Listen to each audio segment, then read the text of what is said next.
You know, my favorite season has always been summer. I just love the sun. It just brings me great joy and happiness. I also love the wonderful fruits and the vegetables. And when I was thinking about it, summer is normally the time when we take family holidays. Summer is just a wonderful season. But you know what? You can't have summer without first going through fall, winter, and then spring. I don't know if you know this, but every season serves its purpose.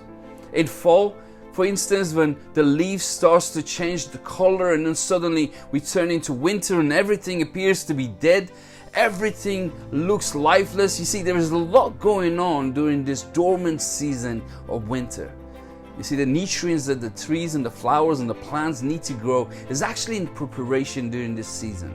And without fall, winter, and spring, the trees and the plants will not become what they were supposed to be. And I want to tell you today, this also applies to us.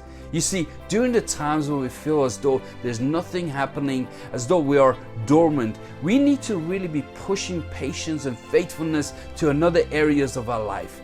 Then at the right time, we will go to the next level.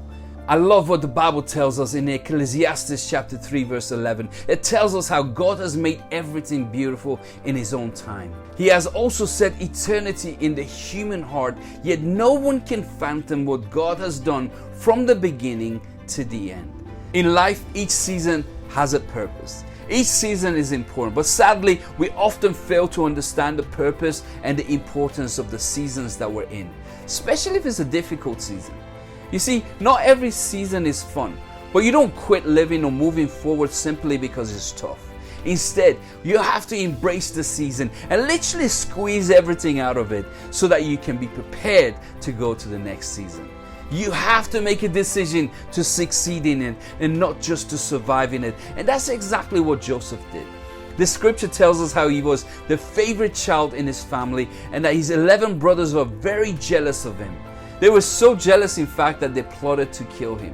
One day, his brothers ambushed him and threw him into a pit. Then one of his brothers pleaded on Joseph's behalf, and instead of literally killing him, they sold him into slavery. And that was a very difficult season for Joseph.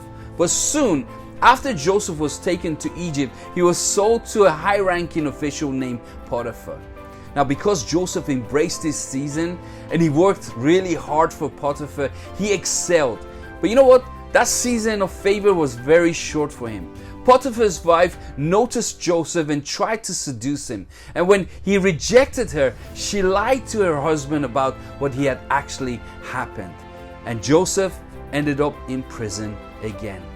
But that isn't the end of the story. Joseph found favor in prison, again embracing his season, rose again in victory, and one bad season after another just kept on growing from the pit to the prison to the palace, and Joseph stayed faithful to God, and God blessed him beyond his wildest dream. I want to encourage you to use every season, including those difficult seasons, to grow and become everything that God has called you to be.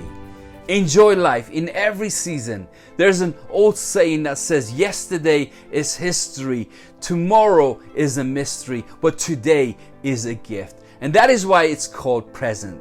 I like that, don't you? Today is really a gift. And that's how you should look at life. Enjoy the gift.